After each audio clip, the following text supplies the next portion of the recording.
Welcome to the class student, those who are preparing for December 2008 exam. Let's continue our discussion on international business.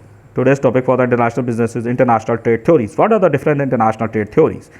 We have absolute cost theory, then you have comparative cost theory, opportunity cost theory, factor endowment theory, then you have complementary trade theory. Let's see each of them one by one. The first theory is absolute cost theory. What is absolute cost theory? According to this theory, trade between two countries would be mutually beneficial if one country could produce one commodity at an absolute advantage over the other country, and the other country could in turn produce another commodity at an absolute advantage over the first. Then you have Smith theory of international trade. In short, according to Smith theory of international trade, three kinds of gains accrue to a country from international trade. What are the gains? The first gain is productivity gain, then you have absolute cost gain, and when for surplus again.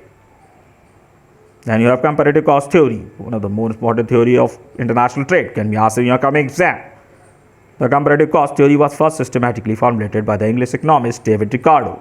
He was who proponent the theory comparative cost theory in his Principles of Political Economy and Taxation. He published the book in 1817. It was later refined by Mill, Marshall and Taussig and others. In a nutshell, the doctrine of comparative cost maintains that if a trade is left free, each country in the long run tends to specialize in the production and export of those commodities in whose production it enjoys a comparative advantage in terms of real cost, and to obtain by importation these commodities which could be produced at home at a comparative disadvantage in terms of real cost, and that such specialization is to mutual advantage of countries participating in it. Then you have Ricardian theory of assumptions. This is one of the important theory of international business. Let's see the assumptions. Labor is the only element of cost of production. There is only one element of the cost of production. Goods are exchanged against one another according to relative amounts of labor embodied in them. Labor is perfectly mobile within the country but perfectly immobile within the countries. Labor is homogeneous. Then you have production is subject to the law of constant returns. International trade is free from all barriers. No transportation cost is there. There is full employment. There is perfect competition. There are only two countries and two commodities. As we have opportunity cost theory, very important theory of the international business, can be cast in your coming exam. The opportunity cost of a commodity is the amount of second commodity that must be given up in order to release just enough factors of production or resources to be able to produce one additional unit of the first commodity. As we have factor endowment theory, one of the important theory of international business, can be asked in your coming exam. The factor endowment theory was developed by Swedish economist Ali Heckel and his students Bertil Ohlin. Paul Samuelson and Wolfgang Stoppler have also made significant contributions to this theory. The factor endowment theory consists of two important theorems, namely Hexer-Ohlin theorem and the factor price equalization theorem. The Hexer-Ohlin theorem examines the reasons for comparative cost differences in production and states that a country has competitive advantage in the production of that commodity, which uses more intensively that country's more abundant factor.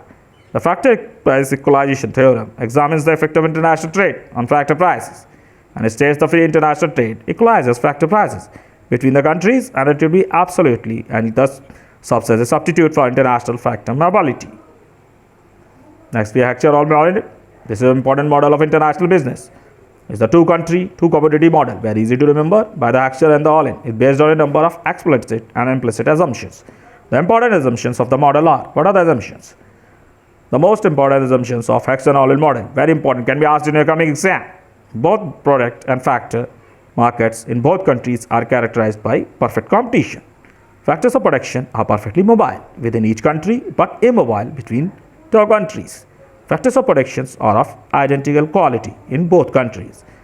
Factor supplies in each country are fixed. Factors of production are fully employed in both the countries. Factor endowments of one country vary from that of other.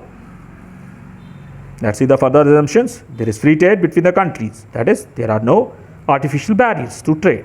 International trade is costless. That is, no transportation cost. Techniques of producing identical goods are same in both countries. Thus, due to this, same input will be given the same quantity and the quality of output in both countries. Factor intensity varies between goods. For instance, some goods are capital intensive. They require relatively more capital or their production, and some others are labor intensive. They require relatively more labor for their production. Production is subject to the law of constant returns. That is, input-output ratio will remain constant irrespective of the scales of operation. Then you have complementary trade theories. Intra-industry trade, one of the important theories of international business, can be asked in your coming exam. An important pattern of international trade left unexplained by the HO theory is the intra-industry trade. It was not explained by the hexagonal model, or the trade is differential products, that is, products which are similar but are not identical. For example, different models of motor cars. A large proportion of such trades take place between the industrialized countries. There are two explanations for this. Then we have Bent Hansen's excess demand model. This is also an important model of international business. Most of the MBA students are not aware of the model. Let's see what is this. The Danish economist Bent Hansen has presented an explicit demand dynamic excess demand mode of inflation, which incorporates two separate price levels, one for goods market and the other factor labor market. Its assumptions. His dynamic model for demand inflation is based on following assumptions. The most important assumptions are: there is perfect competition in both the goods market and the factor market. Price at the moment will persist in the future. Only one commodity is produced with the help of only one factor, that is labor services. The quality of labor services per unit of time is given magnitude. There is fixed actual level of employment and consequently of output, which is full employment. I hope you like the lecture. If you like it, do subscribe to the channel and share with friends with you preparing for the NET December 2019 exam. I will meet you next class.